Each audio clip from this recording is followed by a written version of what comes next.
Continuamos en la UNED y estamos en el grado de Historia de las Religiones. Estamos hablando de la historia comienza en Sumer. Vamos a abordar esta tercera parte. Hablemos del orden del mundo.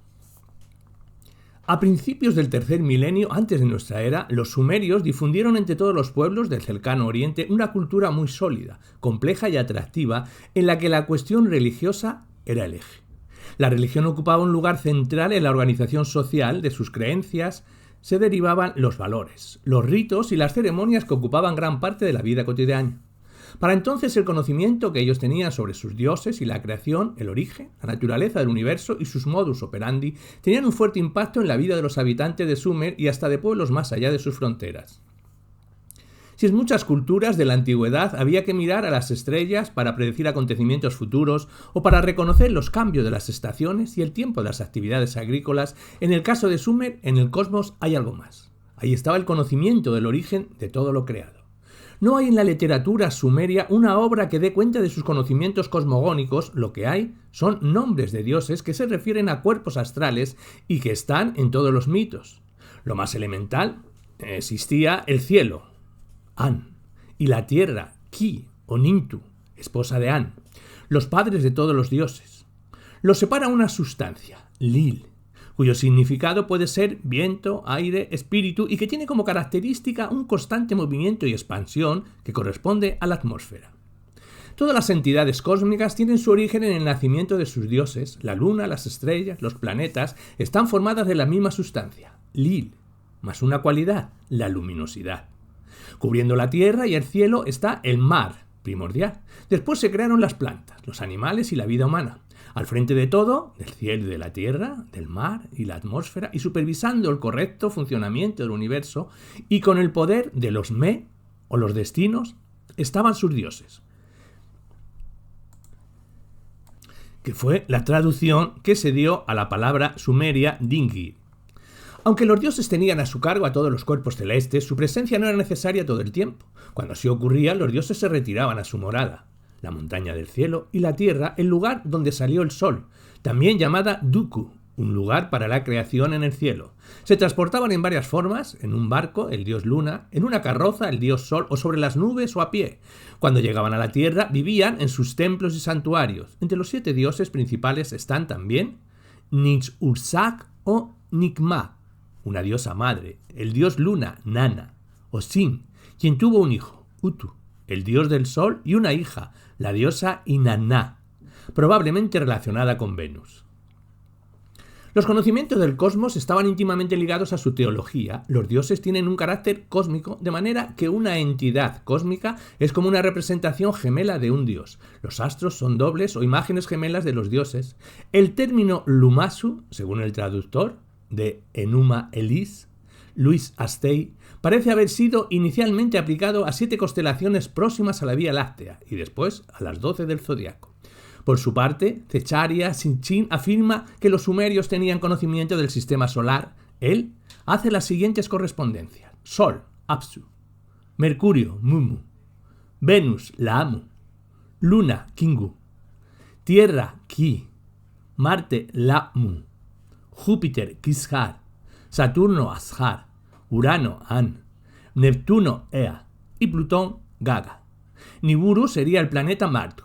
Sabemos que el Sol no es Apsu, pero si el resto de las correspondencias fueran correctas, nos plantea una cuestión interesante: el parecido de los nombres de los planetas con dioses creados para la civilización. Los dioses generalmente se nombran en parejas, masculino-femenino, así estarían como la pareja de las aguas primordiales, Apsu y Tiamat, luego Anu y Antu, y después la pareja reinante.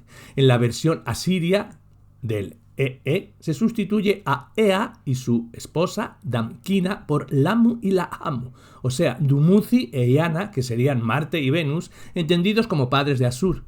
Uno de los poemas míticos traducidos por Kramer trata del dios de la ganadería y el dios de la agricultura, que son 2 hermanos, Lahar y Asan, y fueron creados para satisfacer las necesidades de los Anunnaki, que eran incapaces de cultivar los granos y de cuidar los rebaños.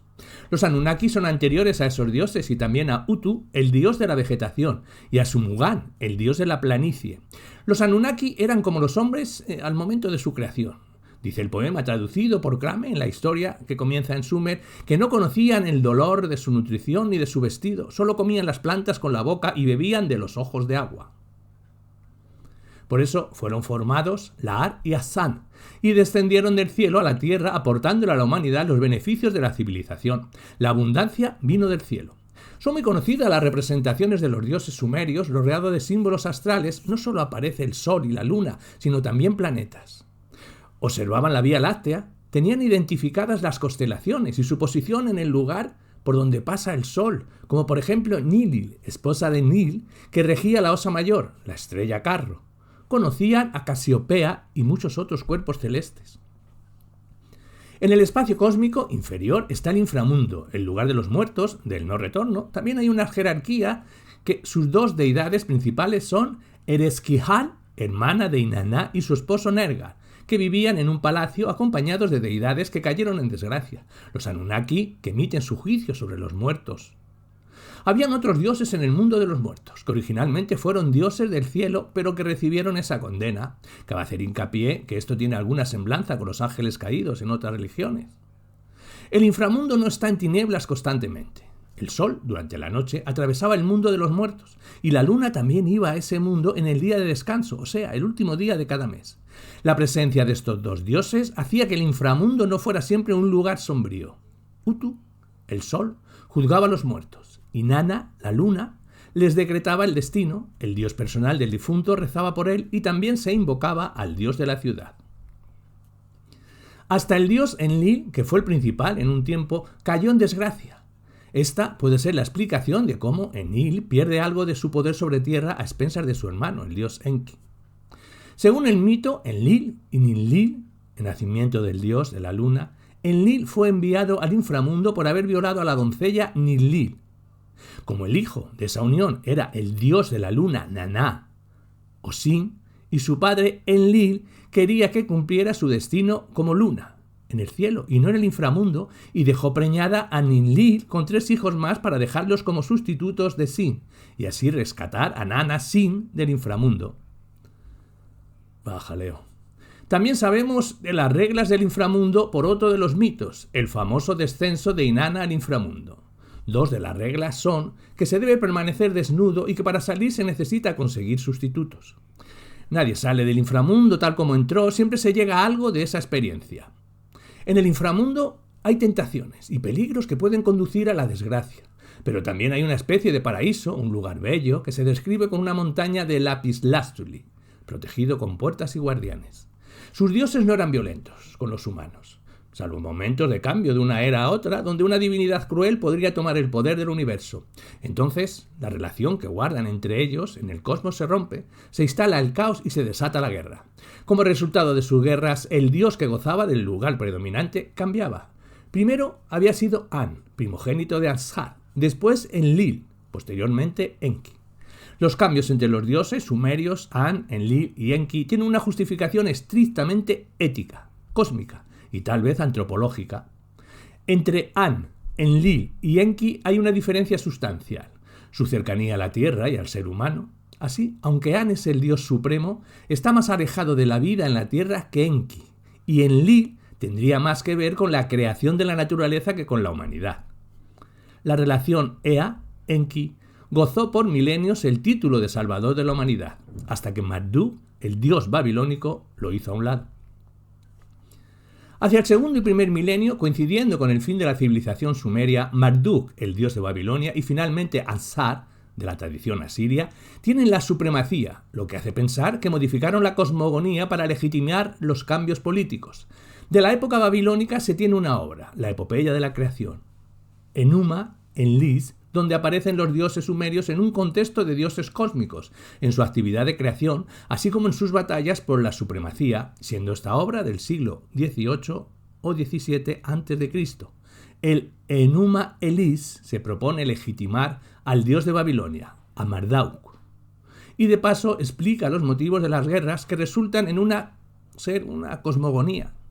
Según el Enuma Elish, Tiamet creó a Kingu, las serpientes monstruos, los dragones, la hidra, la Mu, al gran león, al perro rabioso y al hombre escorpión, poderosos demonios, tempestades, al hombre pez y al Capricornio, portadores de armas poderosas.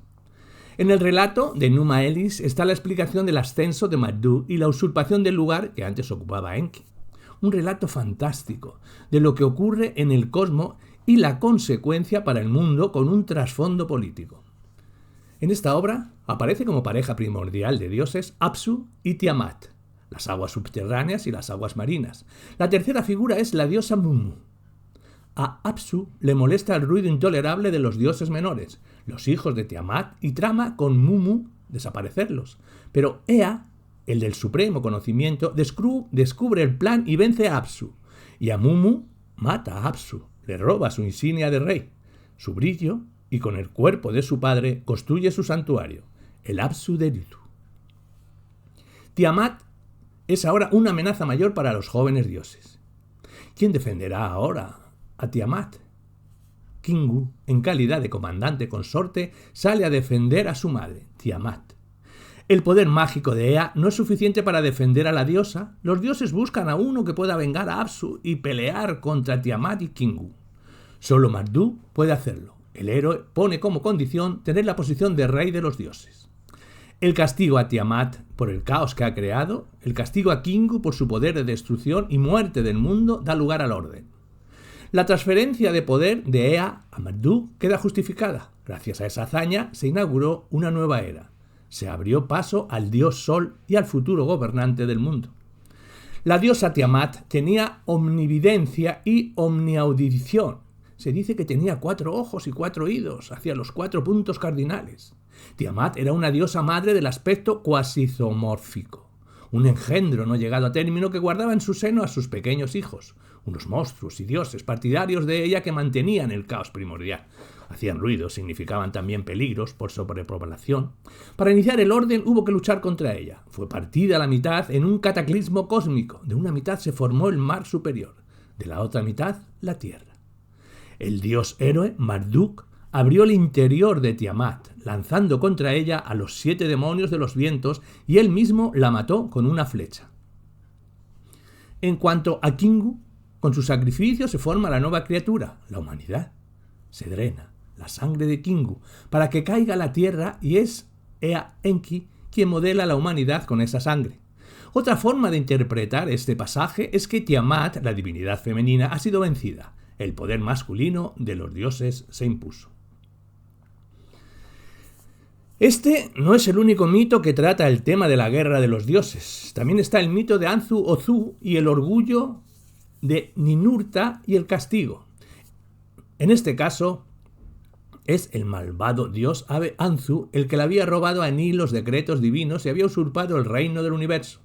Como resultado se regresó al caos. Para restaurar el orden aparece Ea, Nudimu, que envía a Ninurta a luchar contra el cruel Anzu que había causado muchos males al universo y se menciona inundación y confusión.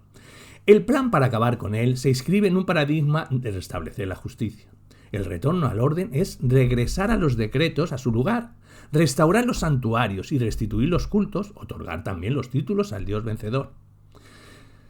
Estos mitos no son solo indicativos de la imaginación sumeria sobre los eventos cósmicos que nos inducen a pensar que tenían conocimientos cosmológicos sobre la posibilidad de que ocurrieran colisiones, atracción de cuerpos celestes, influencias de unos cuerpos sobre otros.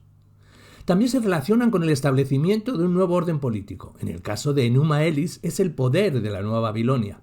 Era un dogma muy aceptado en el mundo antiguo que lo que ocurría arriba ocurría abajo. Las divinidades y la humanidad estaban ligados íntimamente.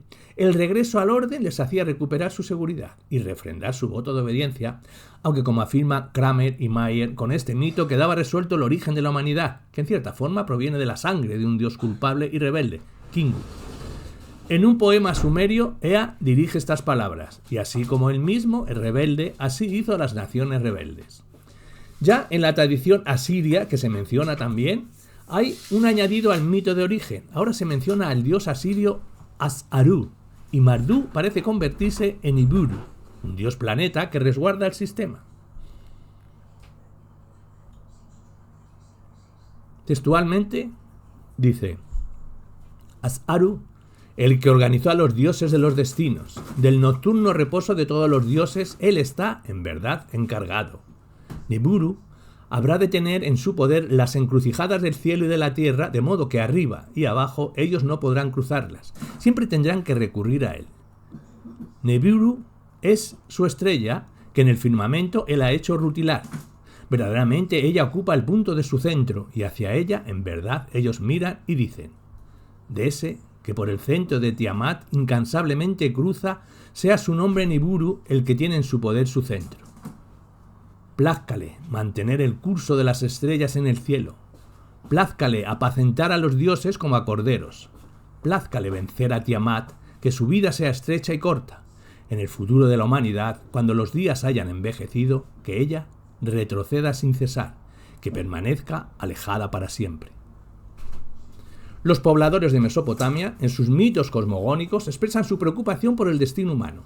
Para ellos, la humanidad en el futuro podrá sufrir las acciones de una divinidad cósmica que quiera hacerle daño. Tiamat puede regresar.